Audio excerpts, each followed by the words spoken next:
अस्सलाम वालेकुम, welcome back to my channel.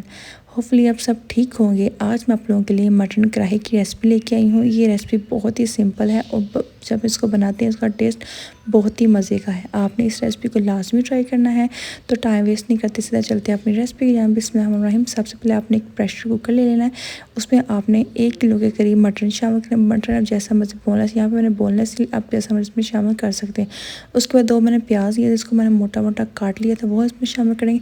1 लहसुन अदरक की क्यूब मैंने शामिल की है। उसके बाद इसमें आपने 1.5 गिलास के करीब पानी शामिल कर लेना है, ठीक है ना। क्योंकि मैंने मटन के हिसाब से, ये मटन मेरा 15 मिनट में गल जाएगा, इसलिए मैंने इसमें 1.5 गिलास पानी शामिल कर दिया था। उसके बाद इस पे जो थोड़ा सा इसमें नमक शामिल कर लेंगे। नमक की क्वांटिटी से मैंने नॉर्मल रखी कि बाद में इसमें ज़्यादा कर लेंगे। उसके बाद आपने 4 टमाटर ले लें, जिसको आपने सेंटर से कट लगा के इस तरह से आपने उल्टा करके इस तरह से उसे रखना है। ये रखना क्यों है ये मैं आगे जाके आपको बताती हूँ। आप लोगों के लिए टिप है, इस टिप को भी नोट कर लीजिएगा। इस टिप को अगर आप किसी भी मटन के सालन में या चिकन के सालन में इस तरह से यूज़ करेंगे तो यकीन जाने आपको बहुत फ़ायदा देगी, ठीक है ना। इस टिप को मैं आगे जाके बताती हूँ। अच्छा, इसको प्रेशर कुकर को बंद कर लेते हैं। इसको मैंने टाइम दिया 15 मिनट। 15 मिनट के बाद इसको मैंने खोल लिया, ठीक है। अपने गोश्त के हिसाब से आप इसको कर सकते हैं, लेकिन मेरा गोश्त 15 मिनट में पक जाना था, इसलिए मैंने इसको 15 मिनट 1.5 गिलास ही पानी शामिल किया था, ताकि पानी भी थोड़ा सा कम रह जाएगा और जल्दी ये ना ड्राई हो जाएगा। अच्छा, जो मैंने उल्टे करके टमाटर रखे थे, उनका ये फ़ायदा है कि जब हम इसे उल्टा करते हैं तो चिमटे की मदद से आप इसका हल्का सा छिलका जब पकड़ते हैं ना, तो सारा छिलका इसका उतर जाता है और जो उसका टमाटर का अंदर वाला गूदा होता है ना, वो अंदर आसानी से अंदर ना मिक्स हो जाता है। मतलब कि अक्सर हमें ये चीज़ है कि टमाटर के छिलके उतारने पड़ते हैं किसी अंडे में, हमें टमाटर नज़र बिल्कुल भी नहीं आ जाए। कुछ लोगों को टमाटर बिल्कुल पसंद नहीं होता कि अगर वो आपकी हंडिया में नज़र, लेकिन ये परफेक्ट तरीके से होता है कि आपके छिलके उतर जाए और जो टमाटर का जो गूदा होता है वो 1 मिनट में मिक्स और पता भी चलता है कि आपने टमाटर इसमें ऐड किए कि नहीं किए। अच्छा, दोबारा अब इसको मैंने कढ़ाई में डाल दी, क्योंकि कढ़ाई में इसको हम बनाएंगे। सिर्फ प्रेशर कुकर का इतना टाइम था, उसको मैंने देने के बाद उसको मैंने कढ़ाई में इसमें शिफ्ट कर लिया।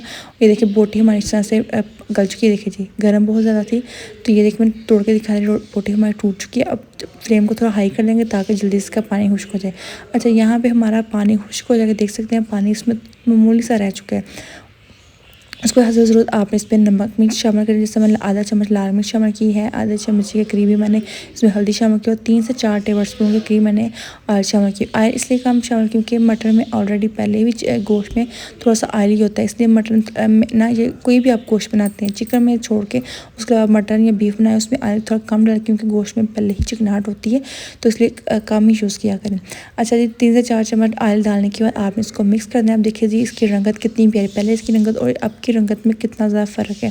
अच्छा, यहीं पे आपसे रिक्वेस्ट करूँगी, अगर आपको मेरी रेसिपी पसंद आ रही है तो प्लीज़ लाइक लाजमी करके जाएगा। चैनल पे न्यू है तो सब्सक्राइब आपने लाजमी करके जाना और छोटा सा मन्नू सा कमेंट भी लाजमी कीजिएगा, मेरी हौसला अफजाई के लिए, क्योंकि मैं कोशिश तो करती हूँ, लेकिन आप लोग प्लीज़ मेरे साथ सपोर्ट कीजिए, मेरे चैनल को लाजमी ग्रो की, क्योंकि चैनल जहाँ पे स्टॉप है वहीं पे स्टॉप हो चुका है, तो इसलिए प्लीज़ आप लाजमी सपोर्ट कीजिएगा। अच्छा, यहाँ पे मैंने साथ ही 1 कप के बराबर दही शामिल किया। दही आपका फुल गाढ़ा होना चाहिए, ठीक है ना।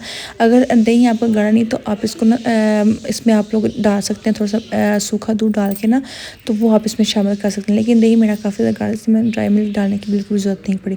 वो 1 कप डालने के बाद आपने इसको मिक्स करना है और थोड़ी देर आपने इसमें पकने के लिए छोड़ देना है, ठीक है ना। जब तक हमारा दही का पानी और सारा खुश्क हो जाएगा तब तक के लिए आपने इसमें छोड़ देना है।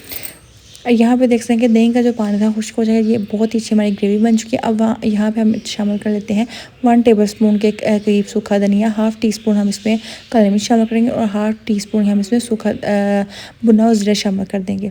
ये सारी चीज़ें डालने के बाद आपने इसको अच्छी तरह से मिक्स कर लेना है। अब हमारी ये लास्ट स्टेप है, मतलब कि हमारा जो मटर कौरमा ये बिल्कुल रेडी हो चुका है। बहुत ही मज़े का ये बन गया, इसकी खुशबू बहुत ही कमाल की आ रही है। अब इसकी बुनाई आपने 3 से 4 मिनट सिर्फ करनी है, क्योंकि ग्रेवी हमें इतनी चाहिए। अगर आपको ग्रेवी चाहिए आप इसमें थोड़ा सा पानी डाल सकते हैं, लेकिन ग्रेवी इतनी ज़्यादा करने की ज़रूरत बिल्कुल नहीं, क्योंकि ये ग्रेवी बहुत ज़बरदस्त है। रोटी लगा के आप आसानी से खा सकते हैं। अब साइडों से देख सकते हैं कि ऑयल भी हमारा निकलना शुरू हो चुका है। तो लास्ट स्टेप ये है कि अब इसको हल्का हल्का हमें बुनाई करने के बाद फ्लेम को हम बिल्कुल दम पे करते हैं, लो फ्लेम पे कर देती हूँ उसको मैं, ताकि मज़ीद 3 से 4 मिनट इसको लो फ्लेम पे मैंने इसको पकने के लिए छोड़ देना है।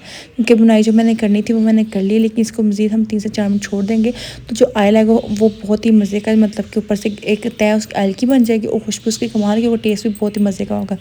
अच्छा जी, लास्ट स्टेप पे अब ये आपने करना है, इस पर हल्का सा आपने हरा धनिया गार्निश कर लेना है डेकोरेशन के लिए, ठीक है। हमारा वैसे तो मटर कौरमा बिल्कुल रेडी हो चुका है, लेकिन जब आपने इसको सर्व करना है ना, तब आपने इसके हल्के ऊपर हल्का हल्का हरा धनिया शामिल कर लेना है और ज़बरदस्त हमारी जो मटन कौरमा बिल्कुल रेडी हो चुका है। ये सर्व करें, आपके घर वालों को, आपको प्यारों को लाजमी पसंद आएगा। तो रेसिपी आपको अच्छी लगी है तो लाइक लाजमी करके जाएगा, जितना हो सके लाजमी शेयर कीजिएगा और मुझे कमेंट में भी आपने लाजमी बताया करें कि आपने रेसिपी ट्राई की है या आपको रेसिपी कैसी लगी है और किस तरह से आप रेसिपी चाहते हैं, तो लाजमी मुझे बताया करें। इंशाल्लाह मैं इस तरह से मज़ेदार से रेसिपी लेके आती रहूँगी। अपनी दुआओं में याद रखिएगा। अल्लाह हाफिज़।